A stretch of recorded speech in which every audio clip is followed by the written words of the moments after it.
This is Wednesday, October 7th, 2009. I'm here with Elaine Driver as part of the History Project, Carroll County Remembers. And how are you today? I'm okay. Good. Now, right before I started rolling, you mentioned that you were born here. Mm-hmm. You want to talk a little bit about some of your experiences? Well, I was born on a farm, so we did the farming things, and we did not have electricity. I was 12 years old before we got electricity. Really? What year were you born? If 1930. You don't mind? 1930. Oh, okay. So you were born. So you lived through the Depression. Mm-hmm. How was that? We had plenty to eat on the farm, mm-hmm. but there was an awful lot of green beans. Really?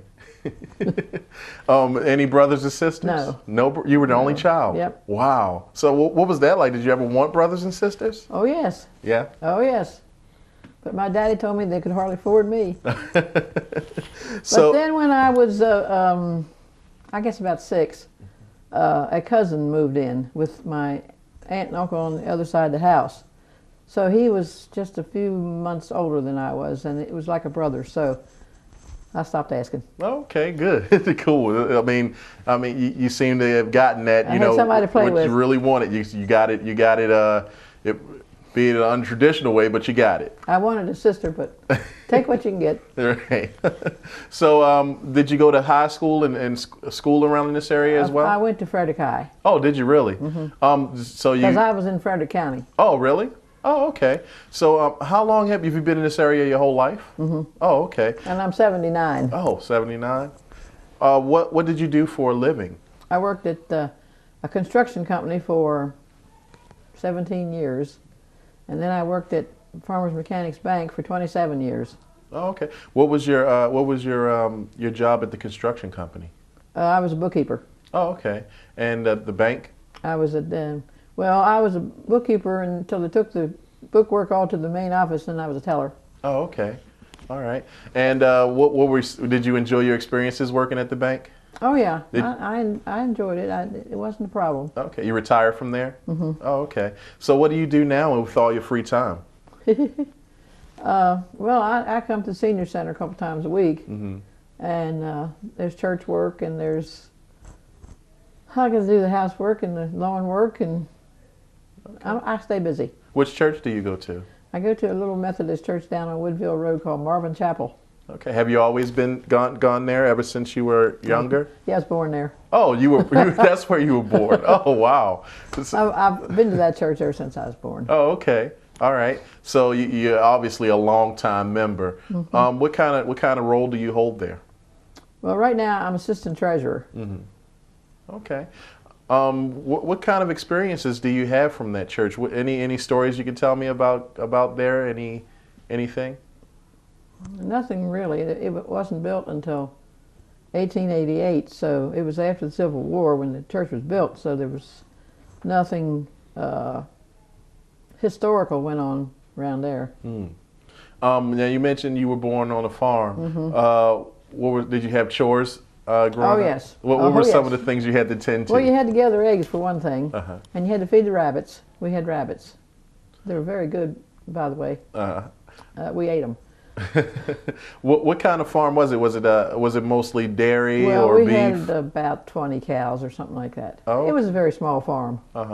Okay, and like you said, it was enough that you guys weren't hungry through the Depression. Yeah, you always had food. We always had food. Yeah, and milk, plenty of milk, and. Yeah, and that's a good thing because I hear a lot of stories about people who went through the Great Depression and they lived in cities and things like that. They had problems in cities. Yeah, they didn't have the kind of things that you have out here in Carroll County where they can live off the land and things of that nature. Yeah. So when did you go to college? No. No? No. Oh, any kids? No. No kids? No. Oh. Never got married. Never got married. Nope. Okay. Can you give me a memory of childhood? Something that how were holidays? Oh, we loved holidays. Oh yeah. Oh yeah. Which ones stand out in your head the most? Well, Christmas and Easter, of course. And my cousin who moved in, his mother always came to see him on Easter, and brought a big Easter basket. And he really didn't care whether she came or not. I mean, she'd gone off and left him, you know. Uh-huh. But I loved to see her come because I helped him eat it. And what about Christmas? But we had a good Christmas. Yeah. We had a very good Christmas. Good. You always got Yeah, they sold stuff in the fall, you see. Uh-huh. And then we had a little money around Christmas time. Okay. So how was your family? Was your family pretty well known in the community? You guys have been here for a very long time. Yes.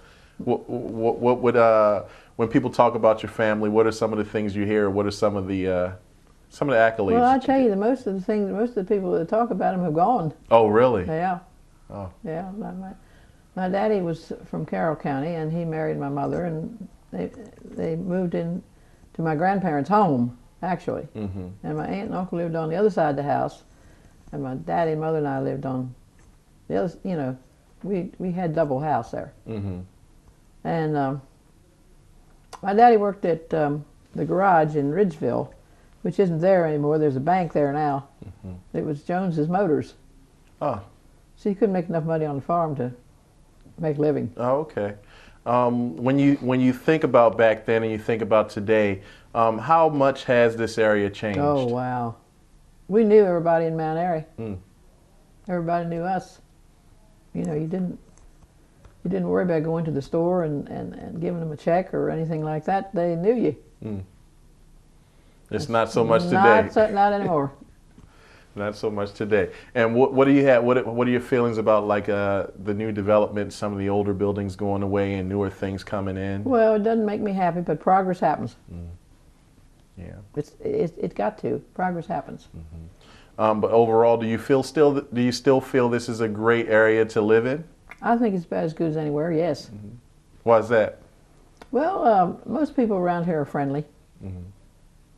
And although I lock my door now, and we never used to, most things are good. Okay. Most things are good. All right. I guess we can sort of wrap things up now. Do you? Well, I had one story I wanted to tell you. Oh yeah, go ahead. About By the all Civil War. means. By all means. That's the only thing I could really think of. My granddaddy's name was William Spurrier, Mm-hmm. and it was the same farm that I grew up on. And during the Civil War, the soldiers came through, Mm-hmm. and my great grandmother hid all of her children under the butchering pots because she was afraid the soldiers were going to kill them. Mm. And they said, "No, ma'am, we won't hurt you or your children, and we're looking for your husband." She says, "Well, I don't know where he is. He left a while ago, and I don't know where he is." She knew where he was. He was down in the meadow, in the woods, hiding with the cows and horses, because the soldiers would have taken them. They were taking them. They would have taken them, and they ate all great grandmother's geese. She told them they were sick, but they ate them anyway. They ate them. So they just came. They ate everything. They were living off the land, you see. Uh-huh. So they would have taken the cows and horses. So Right. great granddad was hiding them. So Well, my granddaddy told me about this, and he said when he was a child under one of those pots, and he was almost afraid to breathe. Wow. So he was under one of the pots. He was under one of the pots. Wow. So what did your I don't great know. grandfather? I don't know whether it was the north or south. Huh. I don't know which soldiers they were. He never said. Huh. So, but your great grandfather was able to come. He did come back. How long did they stay? Any? Oh no, they're just going through. Oh, they just only stayed that stopped one through. day. Huh. And then They after ate the that, geese and left. ate the geese and left. And then after that, he brought them back. He And brought back the cows and horses back. And he never went to fight. Those were the days you could pay somebody to take your place. Mm. And he was never in the service. Mm. Wow. He had enough money to afford to pay somebody to take his place. Pay somebody to take his place. Mm-hmm. Yeah, that's not so much these days. Not anymore. Not unless you know some politicians or something. Well, do you have anything to add about this story? Carroll County? No. I think I'm not real happy about all the progress and everything, but it's got to happen. Right. It has to happen. Right. I am happy about the senior center, the library, and all that stuff. Yeah, this is a very nice senior center. One of the nicest that I've ever seen. This is nice, and everybody here is nice, and you can feel at home here. Okay. And that's the thing I like about it. All right. Well, thank you, Ms. Driver, for joining us today. I really welcome. appreciate your time. You said you didn't have much to talk about, but I think we touched on some very interesting I think topics. we covered everything. Yeah, I think we got some very interesting things, and people will be interested in hearing about your story. Okay. All right. Thank you very much. Okay. Bye.